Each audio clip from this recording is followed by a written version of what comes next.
안녕하십니까. 진장 서울대병원 소아내과의 박진재입니다. 이게 한때 굉장히 큰 뉴스였죠. 이건희 회장이 간밤에 심폐소생술을 받고 그다음에 에크모를 넣었다. 그래서 대한민국 모든 사람이 에크모가 뭔지 많이 얘기가 되고요.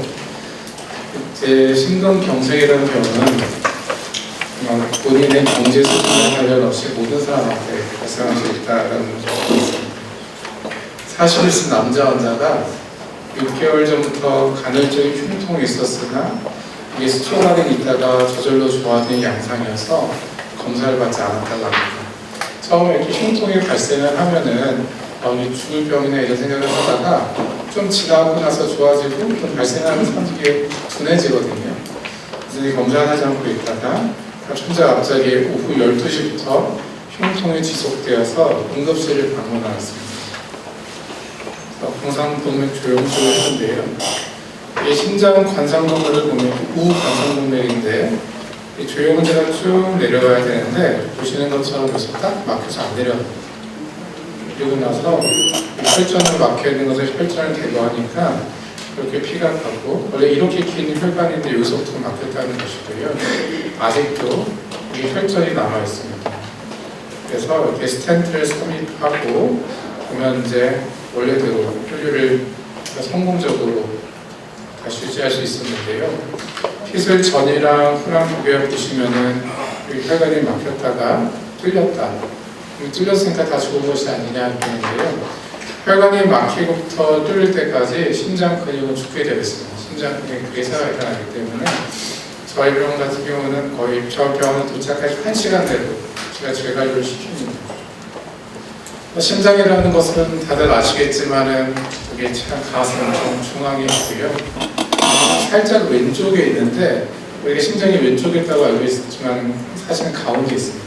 가운데 조금 왼쪽에 있고 온몸의 혈액이나 산소랑 영양소를 전달하는 펌프 작용을 하기 때문에 자동차랑 비교를 하시면 이제 엔진이라고 생각하시면 되겠습니다. 심장이라는 것도 자기가 잘 뛰려면은 혈액을 공급을 받아야 되는데요. 심장 혈관 3개가 있습니다. 이게 어렵지 않고 딱 3개밖에 없는데요. 오른쪽에는 우관상동맥이 있고 왼쪽으로 가는 좌관상동맥이 있고요. 좌관상동맥은 앞으로 가는 좌전하 관상동맥이 있고요. 왼쪽으로 돌아서 가는 좌회선제가 있습니다. 그래서 이렇게 하나, 둘, 3개 이렇게 관상동맥이 있는데요. 관상동맥 질환은 이런 관상동맥의 병이 생긴 걸 말하는데요. 보시는 것처럼 혈관이 점점 좁아지다가 딱 막혀버리면은 그 혈관에 피가 안 가기 때문에 이렇게 심근에 괴사가 일어납니다. 뇌 같은 경우는 피가 2, 3분만 들어가지 않으면요, 완전히 죽게해서 괴사가 일어날 수 있지만은 심장 같은 경우는 한 20분 정도 지나면은 그때부터 괴사가 일어나고요. 한 2시간에서 3시간 되면 반은 죽고요. 6시간 지나면 다 죽는다고 되어 있습니다. 그래서 시간이 굉장히 중요합니다. 협심증이랑 심근경색이랑 어떤 차이가 있나 이게 사람들이 많이 헷갈려 하는데요. 혹시 여기서 심근경색 알아보신 분 있으시면 손 들어보실 수 있을까요? 협심증. 네. 협심증은 심근이 다릅니다. 협심증은 뭐냐면은 협심증은 관상동맥이 좁아지는 겁니다. 좁아져갖고 이게 피가 안 가는 거예요.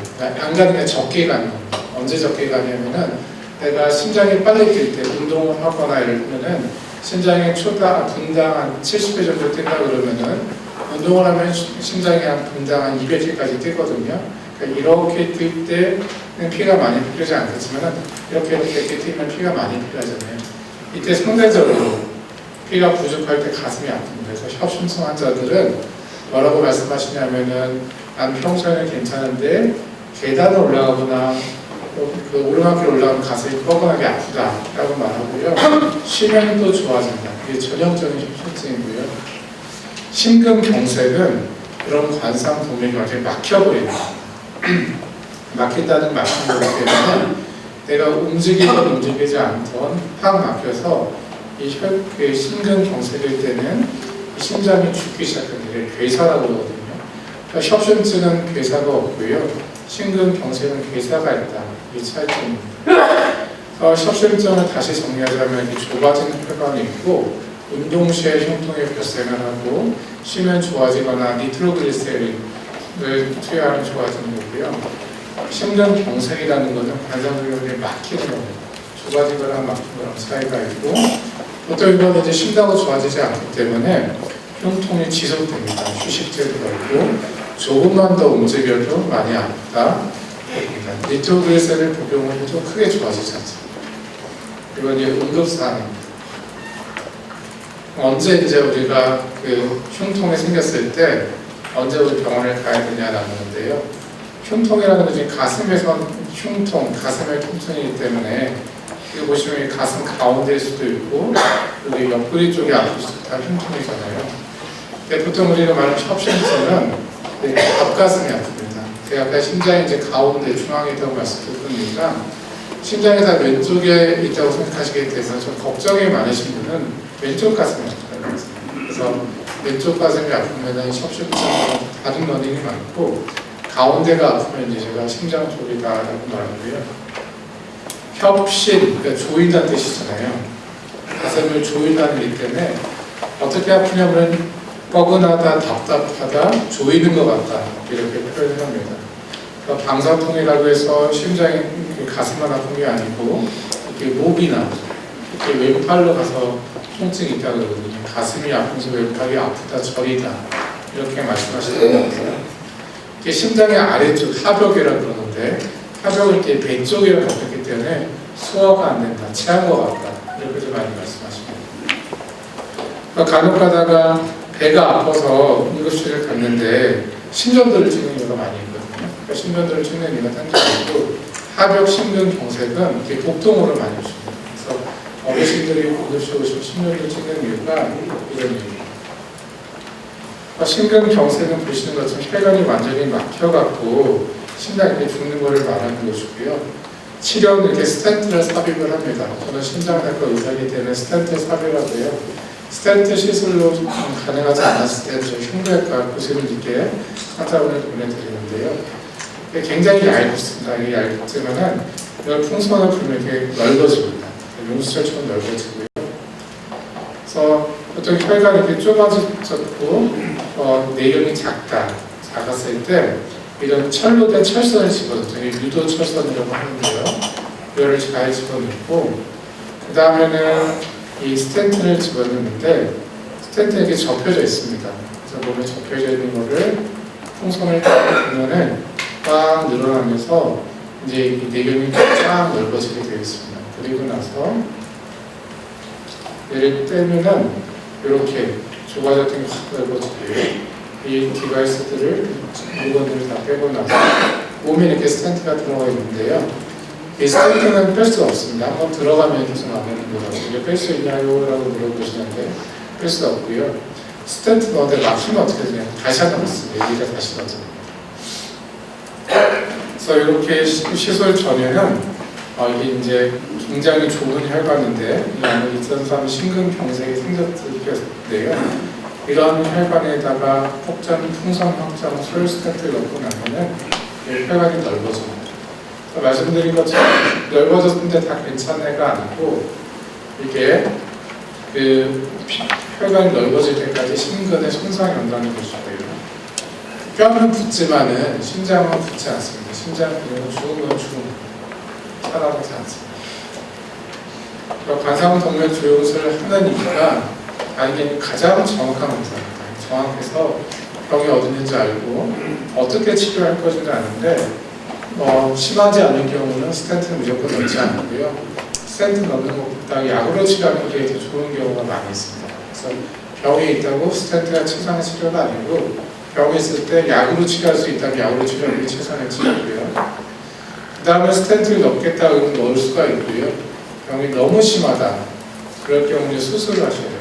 근데 이거를 촬영을 하지 않고 우리가 알 수 없기 때문에 그 수술은 이제 어떻게 결정을 하냐, 이게 이제 병원마다 다른데요. 저희 그 큰 병원들, 서울대 교육병원이나 또는 뭐 아산 삼성병 이런 데는 흉부외과 굉장히 잘합니다. 이런 데는 저희가 수술하는 흉부외과를 하나 환자들이 괜찮기 때문에 제가 보내고요. 작은 병원들은 흉부외과가 수술이 많지 않기 때문에 흉부외과 수술이 어려운 수술이기 때문에 그런 데는 스텐트를 더 넣으려고 하는 경향이 있습니다. 그래서 메이간 의사가 스텐트를 눌러서 안 넣는 게 아니고요. 넣는 게 환자한테 해가 수술이 더 되게 크기 때문에 넣는 경우가 많이 있습니다. 누구는 스텐트를 넣고 누구는 이제 수술하냐 그런 차이가 있습니다. 내가 뭐 이렇게 심근경색이 발생했는데 응급사항에 대해서 어떡하냐 걱정을 많이 하시는데요. 심장 발전이 발생하려면 뭘 해야 되냐? 첫 번째 쉬셔야 됩니다. 말씀드렸던 것처럼 일을 하다가 생겼으면 심장이 탁탁탁탁탁 빨리 뛴다는 거는 심장이 지금 산소나 영양분이 많이 필요하다는 뜻이기 때문에 쉬시면은 심장의 박동수를 낮출 수가 있고요. 두 번째는 니트로글리세린을 혀안에 넣습니다. 혀밑에는 넣고요. 이게 가라앉지 않으면 어떡하냐? 한 번 더 넣습니다. 5분 뒤에 한 번 더 넣고 가라앉지 않으면 어떡하냐? 한 번 더 넣습니다. 이렇게 해보면 한 15분, 20분이 지나거든요. 여기서도 가라앉지 않으면은 119를 부르는 겁니다. 이게 왜 니트로글리세린 넣으면 안 좋냐? 전혀 그렇지 않습니다. 니트로글리세린 부작용이 거의 없기 때문에 말 100개 정도 상관이 없지만은 저희가 한 3번 정도 넣어서 하면 20분이나 시간이 지나고 여기에 반응을 하지 않는다고 반응을 안 한다고 보기 때문에 응급실에 가야 됩니다. 만약에 차가 있다 그러면 이제 운전을 하지 않고 그전에 부탁을 하셔야 되고 직접 운전을 하면 안 되는 경우가 심근경색이 생길 때 간혹 부정맥이 뛰면서 심장이 멎어버리는 경우가 있어요. 그래서 간혹 가다가 신문이나 그 뉴스에서 운전하다가 사고 난데 급사했다. 심근경색이 굉장히 많습니다. 급사해갖고 사고를 내는 경우가 꽤 있기 때문에 하는 것이고요. 가장 가까운 병원에 가라고 하는데 가까운 동네 병원은 아닙니다.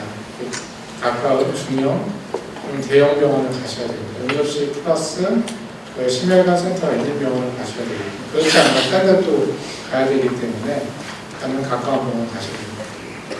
119가 가장 좋은 이유가 119는 어느 병원을 가야 될지 알기 때문에 가장 좋고요.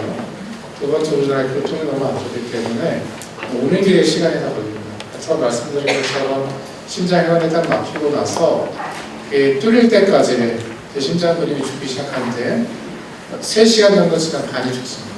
6시간 정도 다 죽기 때문에 이 1분 1초가 굉장히 나의 심장한테 좋은데 운전하고 가다가 앞에 쫙 막혀버려가지고 수강에서 엉망이 엄청 떨고 있습니다. 그래서 1분으로 표시가 되는 것이고요. 가까운 병원이라고 했는데 저희 환자들 중에서 간혹 가다가 한 분이 이제 부산에서 심근경색이 생겼는데요. 또 분당 서울대병원까지 오시게 돼서 분당 서울대병원 오셨습니다. 응급차를 타고 4시간 걸려서 왔습니다. 이게 전혀 바람직하지 않고요. 어떤 분은 중국에서 심근경색이 생겼는데 이분도 비행기 타고 오셨습니다. 그러니까 시간이 다 지나서 오시기 때문에 6시간 정도 지나면 더 이상 고칠 심장이 없습니다. 말씀드린 것처럼 골든타임이라는 것이 있고 만약에 이런 게 발생했다면 가능한 빨리 하시고 또 저희 어르신들이 하시는 것 중 하나가 자녀분들한테 전화를 겁니다. 가슴이 아프면 빨리 와달라고 자녀분들도 이제 집까지 모시고 그렇게 하면 너무 시간이 많이 걸리거든요. 그리고 또 119 전화기 미안해서 전화 안 하시는 분 많이 계시는데 이거 저희 이런 일 사람 필요할 때 세금으로 운영하는 거잖아요. 이런 밑에 사용하라고 있는 거니까 정말 이게 한두 번씩 잘못 부르셔도 됩니다. 그래서 전화하셔가지고 빨리 치료 받으시면 좋겠습니다. 그래서 네, 죄송합니다. 네, 알겠습니다. 그래갖고 그러면 이제 말씀드린 것처럼 니트로글리세린은 비상약이기 때문에 휴식으로 사라지지 않게 사용하시면 되겠고요. 이게 얼마 만에 효과가 있냐? 저희가 이제 머리가 아파서 진통제를 먹으면 1시간 정도 있다가 효과가 생기는데요. 이 약은 그렇지 않습니다. 이게 혀 밑에 딱 놓으면 탁탁탁탁 쏘는 느낌이 오면서 그걸 녹으면서 좋아져요. 그래서 이거는 보통 1분 안에 효과가 생기고요. 5분 후에도 효과가 나타나지 않았다. 그럼 효과가 아니고요. 30분 뒤에 좋아졌다. 그럼 니트로글리세린 효과가 아니라는 것이고요. 말씀드렸던 것처럼 5분간 3번 정도 거리 넣고 좋아지지 않으면 응급실로 가시면 됩니다. 어떻게 보관을 하냐, 항상 가지고 다니셔야 되는 게 맞고요. 이게 약효가 6개월까지는 가는데 6개월 이후에 효과가 보장되어 있지 않습니다. 그래서 저희가 환자들한테 약을 처방을 하는데요. 약이 이제 아깝잖아요. 그래서 이게 모아두시면 헷갈리거든요. 버리셔야 됩니다. 내가 약을 받았을 때 그전 니트로글리세린 다 버리시고요. 한 열흘 정도 처방을 해드리는데 열흘 해봐야 200~300원밖에 안 합니다. 굉장히 싼 약이에요. 커피 한 잔보다 싼 약입니다. 사람을 살리는 약이고 혀밑에 넣었을 때 톡 쏘거나 이런 후끈한 맛이 나지 않으면 이거 효과가 없습니다. 이건 오래되기 때문에 버리셔야 됩니다.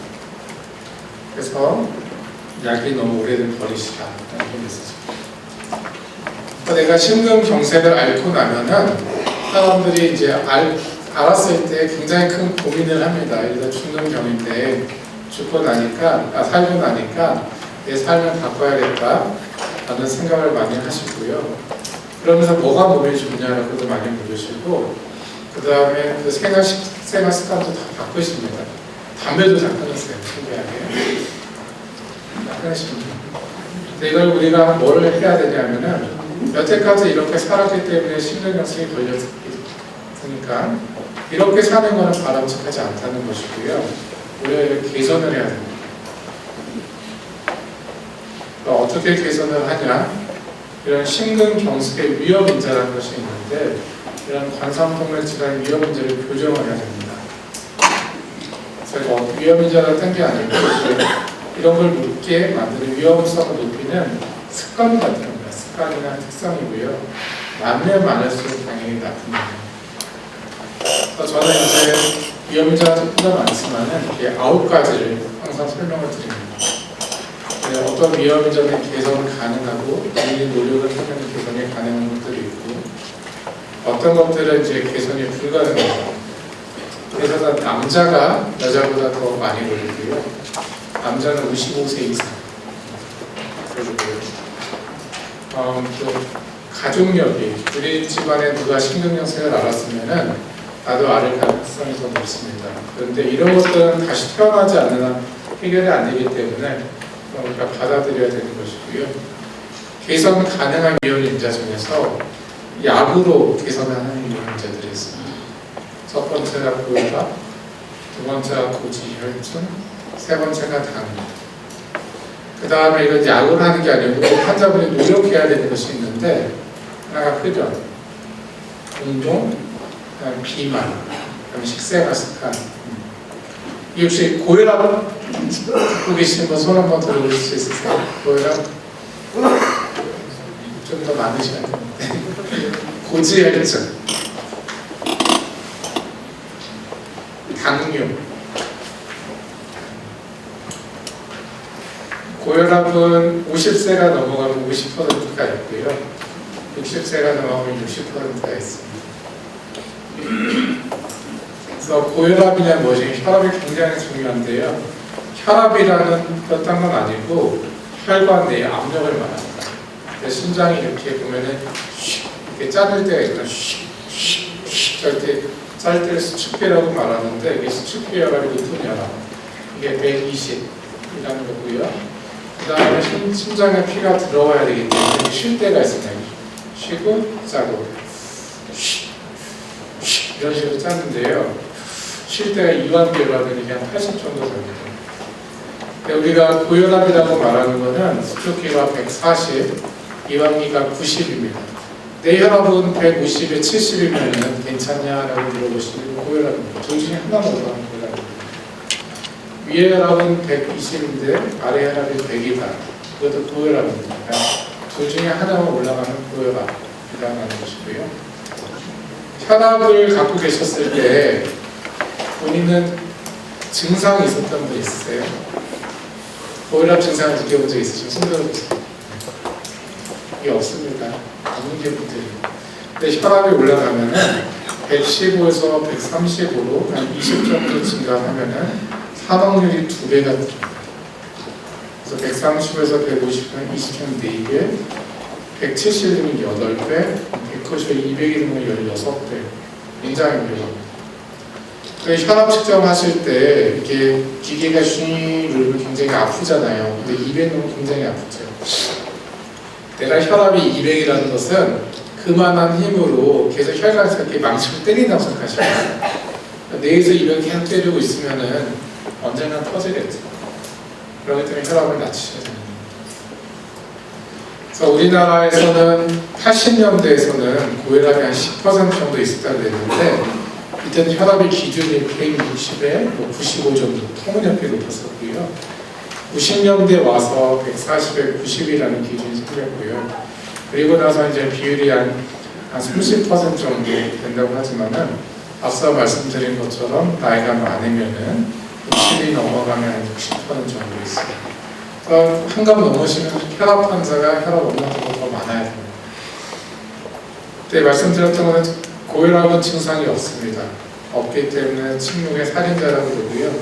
혈압은 언제 발견을 하냐면은 건강검진할 때 발견하죠. 여태까지 증상이 없었기 때문에 병원에 갈 일도 없고 건강검진 했을 때 혈압이 160에 100이 나왔다. 그래서 처음으로 고혈압이 있습니다 라고 진단을 받고 그래서 이제 약을 먹고요. 고혈압 자체의 증상도 있긴 있어요. 혈압이 너무 높으면 한 200 넘어가면 두통이나 어지럼증 이런 증상이 있고요. 200을 넘고 더 나빠진다. 그럴 때 이제 흉통도 발생합니다. 숨도 못 쉬고 눈도 잘 보지 않으면 이제 응급사입니다. 그러니까 고혈압을 치료 안 하면은 뇌졸중은 7배 정도 증가합니다. 굉장히 무섭습니다. 7배면은 뇌졸중 주변에 혹시 알고 계시는 분 보시면 뇌졸중 알면 인생의 삶의 질이 너무너무 떨어지는 거고요. 대부분 전날까지는 멀쩡했다가 딱 앓고 그 순간에 이제 인생이 바뀌는 경우거든요. 뇌졸중은 7배 증가하고 협심증, 심근경색증 한 3배 정도 증가하고 심부전 한 6배 정도 증가합니다. 그러니까 혈압을 10 정도 낮추면은 뇌졸중이나 사망을 반으로 줄일 수 있어요. 어마어마하죠. 그 다음에 관상동맥 질환의 사망도 약 3분의 1을 낮출 수 있습니다. 그래서 혈압을 치료하라고 말씀드리는 거예요. 그럼 혈압을 어떻게 조절할 것이냐? 혈압에 제일 좋은 거는 약 먹는 겁니다. 약 드시면 좋고요. 그 다음에 정상 몸의 체중을 유지하고 염분 줄이고 운동하고 분명하고 저희 다 아는 거잖아요. 약은 종류가 굉장히 많습니다. 하나, 둘, 셋, 넷, 다, 여섯 개 정도 제일 많이 쓰고 있고요. 한 알 먹고 두 알 먹고 복합제에서 쓰고 있는데 어떤 약을 쓰는지는 중요하지 않아요. 의사 선생님이 처방하는 약 드시면 되고요. 내가 이 약을 먹고 목표 혈압을 조절하면 들어가지 않냐가 중요합니다. 혈압약 먹으면 나쁜 게 있지 않냐, 부작용이 있냐 이런 얘기 많이 하시는데요. 이게 지금 우리나라에서 나이가 좀 있으면 3명 중 1명이 혈압약을 먹고 있기 때문에 미국은 더 많습니다. 이게 굉장히 그렇게 말씀드리면 어떠시는데 장사가 잘 되는 비즈니스입니다. 굉장히 시장이 크거든요. 시장이 크다는 것은 경쟁이 치열하다는 것이고요. 나쁜 혈압약은 시장에서 몇 퍼센트 다 날아가게 돼 있어요. 그래서 아마 지금 환자분들이 먹고 계시는 혈압약은 좋은 약들이고 나쁘면 사용하지 않습니다. 나쁘고 그냥 시장에서 나가기 때문에 굉장히 치열한 시장입니다. 이 시장이. 그래서 우리가 먹고 있는 혈압약은 대부분 안전하다. 그래도 우리 궁합이 안 맞는 약들이 있습니다. 어떤 약 먹으면 다리 푸는 사람이 있고요. 왜 저 사람보다 저 사람은 굉장히 나는 건강인데 나랑 안 맞는 것들이거든요. 이런 거 이제 약을 조절하면 됩니다. 그래서 나는 다리가 보여 그러면 약 바꿔드리면 되고 나는 기침이 나요 이런 약 바꿔드리면 되니까 그리고 이런 약제를 잘 사용을 해서 혈압을 잘 유지하는 것입니다. 그 혈압계 종류가 굉장히 많은데요. 그래서 제일 먼저 보이는 혈압계가 요 혈압계랑 요 혈압계인데요. 요거는 저희가 사용을 추천하지 않습니다. 왜냐하면 이게 정확하지 않아서 그렇고요. 이게 상완에 팔에 재는 혈압계가 가장 정확하기 때문에 여기다 혈압을 재십시오. 혈압계도 비싼 거랑 싼 거 있는데 이게 의료기이기 때문에 혈압을 제대로 측정하지 못하면 이게 할 수가 없습니다. 너무 비싼 거 사지 마시고요. 너무 싼 거 사지 마시고 중간 거 하시면 됩니다. 혈압은 있으면 몇으로 맞춰야 되냐라는 건데 우리가 이제 고혈압 자체가 140에 90이라고 말씀드렸고요. 목표 혈압은 140에 90입니다. 근데 이게 2013년에 그랬고 최근에는 혈압을 더 낮춰야 된다 이런 얘기도 아마 언론을 통해서 들으셨을 것 같은데요. 내가 심혈관 질환이 있다. 그러니까 심근경색이나 혈중증 같은 거는 130에 80입니다. 더 낮게 유지하는 것이고요. 그리고 이제 고위험군이라고 해갖고 여러 가지 병이 많은 것 같은 사람이 계산은 나오는 이런 분도 130에 80이고 당뇨가 있으면서 혈관 질환이 있으면 또 130에 80이고 그래서 보통 단순 고혈압은 140에 90이지만은 우리가 보통 고위험군이라는 혈관 질환이 있는 환자에서 130에 80입니다. 그래서 옛날에 140에 90이 130에서 80으로 내려왔다. 어떻게 관리하냐? 약을 잘 드셔야 되는 게 있고요. 식이요법을 하고 운동요법 나중에 한 번 더 나오는데 그래서 한 번 더 말씀드리겠습니다. 짜게 먹지 말고 싱겁게 먹어라 이렇게 말씀을 많이 드리는데요. 소금을 적게 드시면 혈압이 5 정도 떨어집니다. 싱겁게 먹으라는 얘기가 저희가 우리나라 음식에서 가장 큰 문제가 국입니다. 된장찌개 너무 짜서 소금물이거든요. 그래서 팍팍팍 마시면 이제 엄청 많은 양의 소금을 섭취하는 것이고요. 제일 처음에 나온 혈압약이 이뇨제입니다. 이뇨제가 굉장히 좋은 약인데요. 이걸 지금 우리나라에서 많이 처방을 하지 않는데 처방을 하지 않는데 싸서 처방을 안 해요. 싸니까 약이 싸니까 돈이 안 되기 때문에 처방을 안 하는 아이러니한데 미국은 많이 사용하는데 이뇨제가 무슨 약이냐면 몸에서 소금을 뺏는 약입니다. 이뇨제는 소금을 빼내면서 혈압을 낮추기 때문에 이뇨제도 안 먹고 내가 소금을 적게 드시면 혈압약을 적게 쓸 수 있습니다. 살을 1kg 빼면 1 정도 떨어지기 때문에 10kg 빼면 10이 떨어지는 것이고요.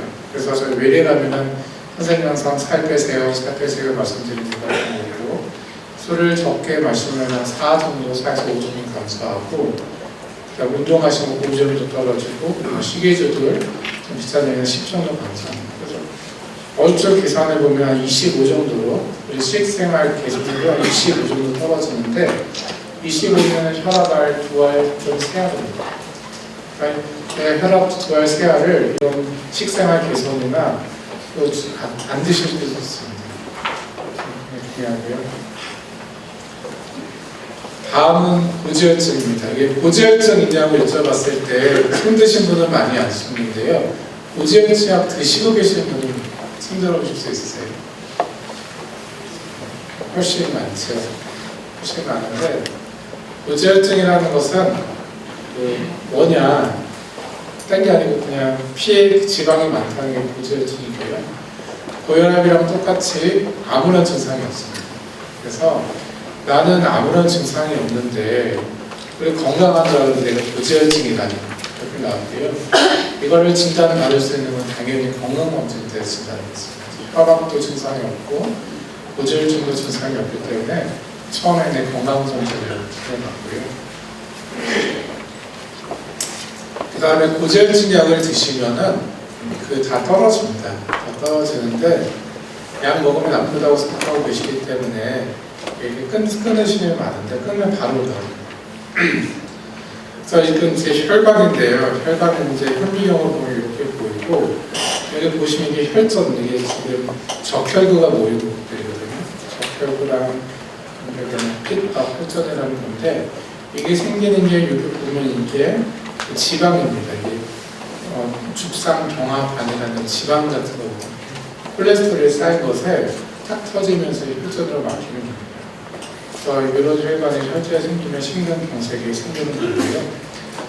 그래서 고지혈증 생기면 이제 저희 오늘은 심근경색이라고 얘기를 하고 있지만 혈관이라는 게 여기 있는 혈관이 안 좋으면 당연히 뇌로 가는 혈관도 안 좋고 다리로 가는 혈관도 안 좋잖아요. 그래서 이게 다 혈관 질환입니다. 그래서 심장에서 막히면 십근경색, 뇌에서 막히면 뇌졸중, 콩팥에서 만든 만성 콩팥병, 다리에서 막히면 이제 다리가 썩는 그런 질환이 생길 수가 있습니다. 근데 콜레스테롤을 하면은 어느 게 맞냐? LDL도 있고 HDL도 있고 막 복잡하잖아요. 중성지방도 있고.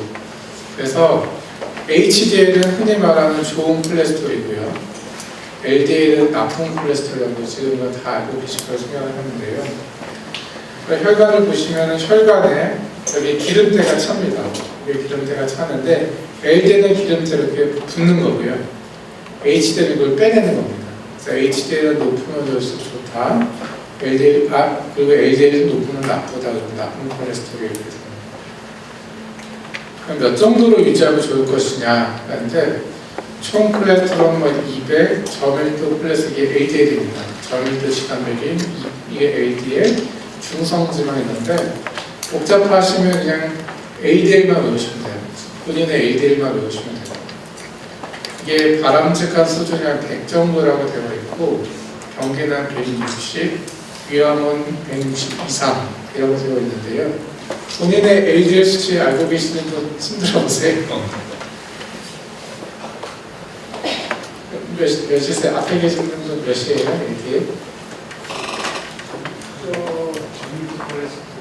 LDL? LDL. 네. 이거 아셔야 되는데 자기가 80. 네. 그 제가 여쭙는 이유가 이런 건 자기가 알아야 되는 거예요. 저희가 돈 주고 검사 받으시잖아요. 아셔야 돼요. 자기가 뭐인지. 그걸 왜 알아야 되냐면은 내 목표를 알아야지 내가 얼마나 잘하는지 알잖아요. 그렇죠? 시험 보는데 만점 몇 점인지 모르겠는지 자기 점수 어떤지 모르잖아요. 이거는 좀 복잡하게 보이지만은 이 선이라는 것은 그 심근경색이나 뇌졸중 이런 게 발생하는 걸 말하는데 오른쪽으로 가면 갈수록 LDL 콜레스테롤이 높다는 겁니다. 그래서 LDL 콜레스테롤은 점점 높아질수록 그런 심근경색 같은 게 많이 발생합니다. 그럼 낮으면 낮을수록 적게 발생한다는 것이기 때문에 한 30 아래 정도 되면 안 생길 것이다 라는 게 생각이 들고요. 이게 어려우니까 한 70 정도로 보고 있습니다. 이게 볼리비아, 남아프리카의 남아메리카, 남미의 원주민들인데 찌마네라는 게 원주민입니다. 이분 소리는 혈관 질환이 없어요. 근데 이렇게 좀 허름한 집에 사는데 문이 없는 거 보니까 아마 이렇게 보아하는 치안은 나쁘지 않은 것 같고요. 애들이랑 모여서 산에 가서 뭐 좀 따먹고 아빠랑 아들이랑 낚시를 하고요. 또 사슴 한 마리 잡아갖고 이렇게 먹습니다. 그러니까 굉장히 자연적인 생활을 하는 건데 우리가 이제 우리나라 사람도 그렇지 않죠. 근데 이게 재밌는 게 뭐냐면은 저희 건강검진할 때 관상동맥의 석회화 수치를 많이 봅니다. 칼슘 스코어라고 그러면 석회 수치가 얼마나 높냐를 보는데 이거는 메이사는 유럽 사람입니다. 유럽 사람 또는 이제 서양인을 말하는 거고 찌마네는 이 원시인들인데 원시인은 나이가 낮던 적도 없어요. 석회가 거의 없습니다. 반면에 이런 그 유럽 사람들, 그 외국 사람들 같은 경우는 나이가 들거나 이런 석회가 확 늘어서 거의 4,500, 거의 굉장히 높은 수치가 이렇게 됩니다. 이상은 어떻게 사냐 봤더니 몸무게는 약 58kg 정도 나간다고 그러고요. 그리고 이제 체질량이 있어서 한 23 정도 됩니다. 나중에만 나오면 23 정도 되고 그다음 LDL 콜레스테롤이 90 정도 된다는데 이분들은 워낙 건강하게 살기 때문에 LDL 90이라도 아무런 일도 생각하지 않고요. 그 외에 사람들 어떠냐? 유럽 사람들이나 미국 사람들 같은 경우는 이런 콜레스테롤 200이 넘습니다. 그렇지만 옛날에 갔던 이제 사냥꾼들 이런 사람들 아니면 이렇게 동물 같은 거 보면은 어쩌면 우리의 정상 콜레스테롤 레벨이 LDL 같은 경우는 저밀도 지방맥 같은 경우는 약 70 아래가 아닐까라고 봅니다. 그래서 70이 아래가 좋다라는 것이고요. 어떻게 치료하냐? 운동요법, 식이요법은 항상 같은 얘기, 약물용 같은 얘기고요. 지금 가장 많이 쓰는 게 스타틴 계열의 약제인데 이게 콜레스테롤 약이고요. 이걸 드시면 다 떨어집니다. 얼마나 떨어뜨려야 되냐 하면은 보통 사람들은 제가 100 언저리면 괜찮다고 그러고요. 심근경색이나 혈관질을 알았다면 70입니다. 내가 심근경색이 알았는데 그냥 80이라고 말씀하셨잖아요. 높은 겁니다. 70 아래로 낮추셔야 됩니다. 내가 심근경색도 있었고 당뇨도 있다. 그럴 경우는 50을 아래로 낮춥니다. 좀 최근에 50 아래까지인데 50은 본인이 식이요법 기타 등등으로 절제 조절하셔서 약을 드셔야 됩니다. 약을 드셔야 되고요. 그러면 약을 먹으면 나쁘냐? 이게 저희가 어떻게 얘기냐면 이 약을 그냥 식물에 타서 먹이자 하면 이게 나올 정도로 먹으면 오래 삽니다. 스타틴. 종류가 굉장히 많은데 이름은 다 달라도 같은 종류 약식은 아토르바스타틴 또는 루주바스타틴 두 가지 약제를 사용하고 있거든요. 그래서 이 약제를 쓰는데 고위험 환자들은 이렇게 당뇨가 있고 심근경색을 앓는 환자들은 50 아래로 낮춰야 되는 게 굉장히 어렵습니다. 약을 계속 올려도 어느 정도 이제 더 내려가지 않기 때문에 주사약에 나왔습니다. 주사를 2주에 한 번 맞으면 되는데 그 약은 30까지 떨어뜨릴 수 있는데요. 그게 만약에 본인이 적응이 된다. 주사 맞기 싫어서 안 맞으면 아는데 필요하면 맞는 게 낫습니다. 세 번째는 이제 당뇨입니다. 개선 가능한 건 약으로 개선이 고혈압, 고지혈증, 당뇨인데요. 당뇨가 있으면은 이런 심혈관 질환을 상황하는 게 3배 정도 더 높고요. 그러면 내 당뇨가 조절이 잘 되냐 잘 되지 않냐 어떻게 그걸 알 수 있냐라는 건데 당화 혈색소를 보시면 됩니다. 정상의 당화 혈색소는 5.8까지예요. 5.8의 정상이고 당뇨는 6.5부터입니다. 그러니까 5.8에 5.5에서 6.4가 당뇨 전 단계고 6.5부터는 이제 당뇨라고 말하는데 그럼 나의 그러면 목표 혈당 몇이냐? 7.0입니다. 7.1이면은 조금 운동해서 6.9로 만들면 되고요. 꼭 6.0은 나이 필요는 없고요. 7.0 아래로는 그럼 유지는 됩니다. 그래서 자기의 당화 혈색소 수치도 알아야 됩니다. 그래서 자기의 혈압이 몇인지, 자신의 LDL 레벨이 몇인지, 자신의 당뇨가 당화 혈색소가 몇인지 이거 물어보면 다 알려주거든요. 자신의 당화 혈색소 수치 알고 계신 분은 손 들어보세요. 7.0 넘어가시면 6.5 넘어가시면 7.0 미만이면 괜찮습니다. 그래서 물어보셔야 돼요. 물어보자는 않아요. 내가 6.8이 나쁘게 좋은 건지 나쁜지 모르잖아요. 아셔야죠. 7.0 미만은 괜찮다. 그런 것입니다. 그래서 이제 어떤 식습관이 좋냐? 심근경색을 예방하는 7가지 식습관이라고 가지고 왔는데요. 건강한 식습관이 중요하고 운동, 혈당 조절, 고지혈증 조절, 혈압, 체중, 금연 이렇게 됩니다. 싱겁게 드시라고 말씀드렸는데 여기 WHO 세계보건기구는 말하는 게 하루에 소금 5g 정도, 이게 티스푼 하나 정도 되는데 우리는 거의 3배를 먹고 있습니다. 우리 사람들은 굉장히 많이 먹기 때문에 싱겁게 드셔라, 싱겁게 드셔라, 싱겁게 먹어라 말하는 것이고요. 국을 피하시면 됩니다. 여기랑 세계를 피하시면 되고 말하는 거 보면 절대 안 드시면 안 되고요. 당연히 채소와 과일을 먹는 재료가 너무 당연하고 이렇게 오색 건강 식탁이라고 해서 컬러푸드라고 그러거든요.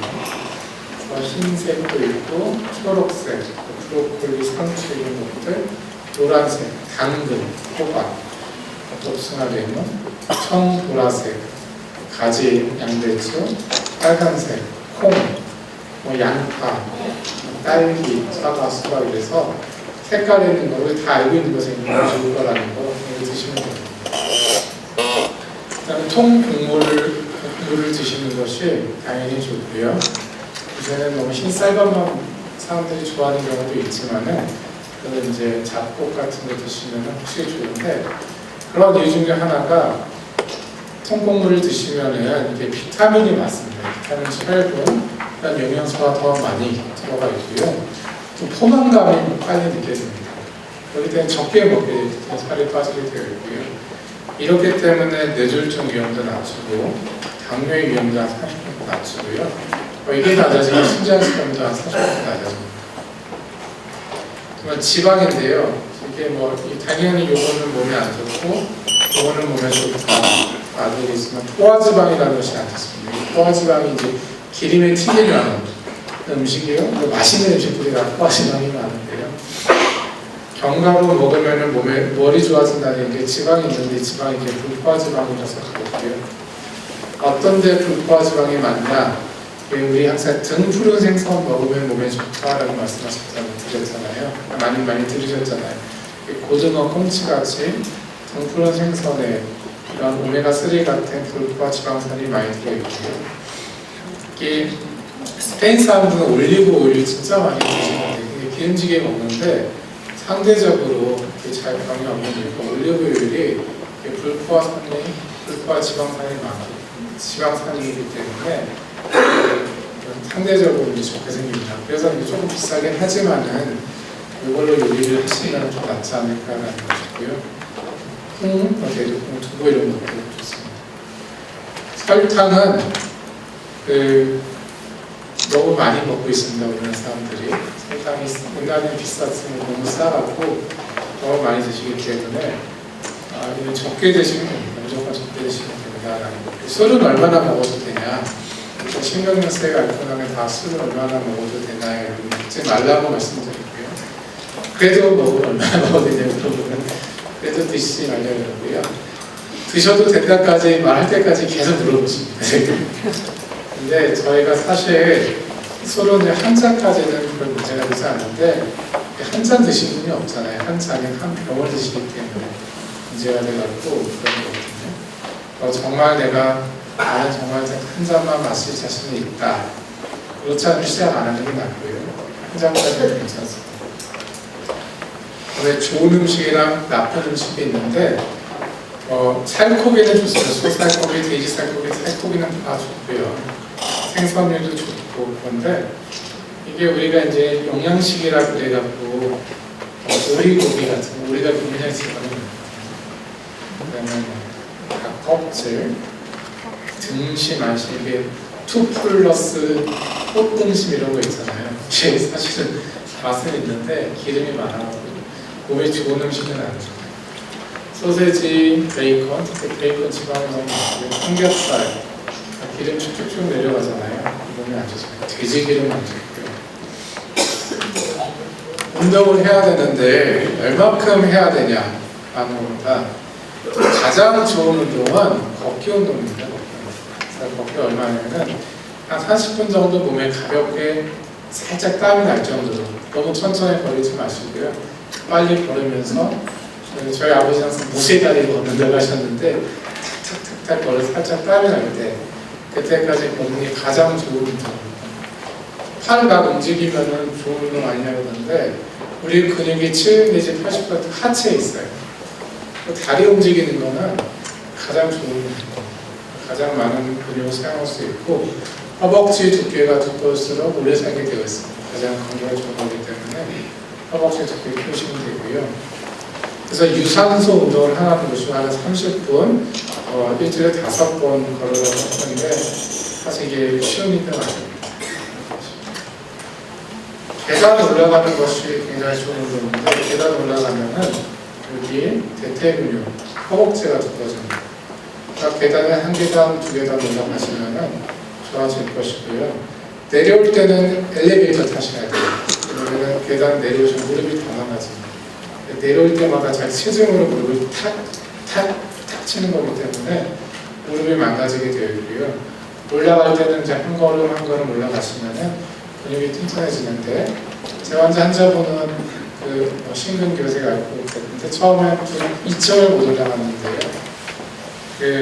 지금은 20층에 사시는데 이걸 하루에 5번 올라갔습니다. 5번에서 10번 올라가서 남들이 자기 허벅지가 지금 65세인데요. 65세인데 자기 허벅지가 굉장히 두꺼워지는 걸 사우나 가면 항상 자랑을 하신다고 해요. 그러니까 나이가 당연히 중요하긴 하지만은 운동하고 노력하는 사람 못합니다. 그래서 계단 위에 올라가는 운동 추천드리고요. 너무 힘들면 문제가 넘어질 수가 있기 때문에 내가 못 올라갈 것 같다는 하지 마시고요. 대신에 이제 조금씩 운동량을 내려가시면은 허벅지가 두꺼워지면서 몸이 굉장히 편해지는 걸 느끼실 거예요. 허벅지가 두꺼우면 무릎도 안 아프고. 축구 선수들이 십자인대가 거의 다 성한 사람이 없거든요. 다 끊어져 있는데 잘 뛰는 이유가 허벅지 근육이 굉장히 좋아서 그래요. 그래서 제가 허벅지 근육이 좋으면 무릎도 구할 수 있다는 거죠. 그래서 어떻게 시작할 것이냐, 이건 이제 목표를 크게 잡으시면 안 되고요. 가벼운 것부터 시작하셔서 운동량을 천천히 늘려보시고요. 재밌는 거 하셔야 됩니다. 재밌는 거. 재미없는 운동은 일치를 못 하시고요. 그냥 관절 손상 같은 게 있으면 안 되니까 말씀드렸더니 뛰는 거 그렇게 반칙하지만 안 돼요. 뛰는 하지 마시고 빨리 걸으시면 돼요. 그 다음에 물 마시는 거 잊지 마시고요. 준비 운동 열심히 하시면 돼요. 당뇨는 아까까지 나왔는데 당뇨가 이제 한 30%가 당뇨를 갖고 있다고 합니다. 30% 당뇨를 갖고 있고요. 이게 심근경색을 아는 사람은 30% 정도 되고요. 우리나라 30한 10% 정도 있다고 되어 있고요. 강화효 색소가 1이 증가, 1%가 증가할 때마다 당뇨병원의 사망이 한 20% 증가하고요. 심근경색 15%. 미세혈관 합병증이라는 건 이제 망막, 당뇨성 망막증이 있잖아요. 걸리면 이제 실명할 수 있잖아요. 이게 이제 한 37%. 말초혈관 장애 때문에 사망 또는 사지절단 하시는 분이 한 40% 늘어납니다. 당화혈색소가 이게 굉장히 중요한 수치예요. 아마 당뇨병을 알고 계시면 석 달에 한 번씩 검사를 되고 있으니까 본인의 당화혈색소가 몇인지 알고 계시고 내가 다음번에 검사할 때 몇은 안 되겠다. 그런 마음을 가지고 제대로 보시면 좋을 것 같습니다. 당뇨병의 진단 기준은 이건 의사 선생님이 하시는 거라서 중요하지 않지만은 당화혈색소가 6.5% 이상이다. 당뇨병이 되는 거고요. 콜레스테롤 얘기 아까까지 나왔는데 보시는 것처럼 혈관에 지방이 쌓이는 거, LDL 콜레스테롤 쌓이는 거고요.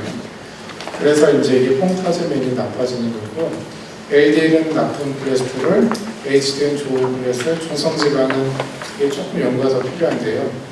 LDL만 외우십시오. LDL 외우고, 배가 100 미만, 심근경색 알았으면 70 미만, 당뇨까지 같이 있으면 50 미만 정도 생각하고 계십시오. 그래서 고지혈증을 관리하는 게 가장 중요한 것이 이제 스타트입니다. 아까 말한 약 먹는 게 제일 중요하고요. 이거 드시면 되고, 이전에 다른 약제들의 연구가 굉장히 많았는데 이게 다 의미가 없게 나왔습니다. 그래서 이런 다른 약제들 먹으면 좋냐, 더 이상 처방을 하지 않습니다. 다만 오메가3가 그 전에 모든 연구에서 꽝이 나왔습니다. 이게 무슨 말이냐면은 오메가3를 먹었던 환자랑 먹지 않았던 환자랑 차이가 없는 거예요. 그래서 저희가 한때 오메가3를 한 번도 아니고 처방을 하지 않았습니다. 누가 있으면은 먹고 싶으면 드세요. 저 같은 악사만 먹어요. 이렇게 설명을 했었는데 저희 부모님한테도 이거 먹을 필요 없다. 이런 식으로 설명을 했는데 최근에는 오메가3가 효과가 있다는 연구들이 좀 나오기 시작했어요. 나오기 시작했기 때문에 이건 이제 아예 버릴 건 아니고요. 그냥 이게 지금 애매모호하지만은 그래도 반드시 먹을 필요는 없다. 그렇지만은 조금 더 기다려보자라는 것이고 가장 확실한 건 제산 스타팅 기억해야 되고요. 체중을 1을 낮추면은 1kg를 낮추면 혈압이 1 떨어지는 것뿐만 아니라 체중은 그냥 빠지지 않기 때문에 운동을 하시고 적게 드시고 이런 걸 하셔야 되기 때문에 좋아지는 거거든요. 굉장히 좀 수치인데요. 그 비만이 안 좋습니다. 그래서 체중을 빼셔야 되고요. 우리는 이제 체질량 지수라고 그래갖고 23에서 25가 가치입니다. 서양은 25까지가 정상인데 우리나라는 23까지입니다. 그래서 남자가 평균이 170이면은 우리가 70 정도 넘어가 버리면 이제 가치중이 돼버리는 67 정도면 가치중이 되는 거고요. 우리나라 평균 체중의 70이기 때문에 대부분 가치입니다. 남자들은 30대 남자는 173이기 때문에 여자는 156이 평균이라고 그러고요. 그래서 우리나라 여자의 평균 57kg가 대부분 가치중입니다. 그래서 저는 더 빼야 된다. 정상 체중을 가야 되고요. 정상 체중일 때 심방사동 같은 심혈관 심장병이 발생하는 게 가장 낮고요. 체중이 늘거나 체중이 너무 감소하고 빼빼 마른 사람들, 이런 사람도 잘 생깁니다. 오히려고 아까 전에 말씀드렸고요. 이게 우리가 얼마나 좋은 시대에 살았냐라는 건데, 이게 루즈벨트입니다. 프랭클린 루즈벨트, 미국 대통령이면은 지금 우리나라 미국 대통령이 날리면 비행기 한 장 날리고 그러잖아요. 멋진 자동차들 타고 다니는데 굉장히 중요한 사람입니다. 이 대통령의 사람이. 근데 이 사람이 뭘로 죽었냐면은 어느 날 갑자기 하늘에 마른 하늘 날벼락 이런 식으로 갑자기 돌아가셨다 라고 했고요. 루즈벨트 혈압을 보면은 이게 31년에 150 정도 됐다가 이게 44년에 전쟁이 끝날 때 되면은 한 180 정도 됩니다. 그러고 나서 45년도에 230 가고 야이타 해당도 쫓겨났다가 죽기 전에 300이 넘었어요. 루즈벨트 같은 경우는 이제 고혈압으로 뇌출혈로 사망을 하셨거든요. 근데 그 미국 대통령이면은 뭐 정말 모든 리소스를 갖고 있는 이유가 이때는 혈압약이 없었어요. 혈압을 치료할 수 없었기 때문에. 근데 우리는 아시는 것처럼 정말 좋은 약들이 많이 있기 때문에 그 혈압약이라는 게 보험이 다 되잖아요. 자기 혈압 130에 80, 140에 90을 목표를 알고 계시고 혈압약을 잘 먹으면서 건강하게 하실 수 있습니다. 담배는 당연히 끊어야 됩니다. 그 심근경색 발생하면은 다들 이제 담배를 끊습니다. 근데 사마다 이탈은 한같이 시작하고요. 술을 마시면은 담배를 피게 되어 있어요. 왜냐하면 이게 친구분들이 다 술 드시고 담배를 피기 때문에 괜찮다 그러는데 심혈관계 사망 20% 정도 늘리고요. 암은 30%, 천식 40% 늘립니다. 그래서 오늘 말씀드릴 내용을 요약해드리면요. 심근경색이라는 것은 본인의 삶, 본인뿐만 아니라 우리 가족의 삶을 바꾸는 것이고요. 이게 뭐 발생했다거나 이런 재발을 막아야 되는 거고요. 발생하지 않았다거나 예방하는 수밖에 없습니다. 이걸 다시 말씀드리는데 개선 불가능한 위험 인자는 다시 태어날 수밖에 없고 개선 가능 혈압은 혈압약을 드시면 되고 고지혈증 약을 드시면 되고 당뇨는 당뇨 130에 80 LDL은 경우 있으면 50, 70, 100 중에 하나 LDL 입장하고 당뇨는 당화혈소사 7.0mg 거기에 더불어서 흡연하시고 운동하시고 자주 덜 짜게 드시고 과일 많이 드시면 되겠습니다. 감사합니다.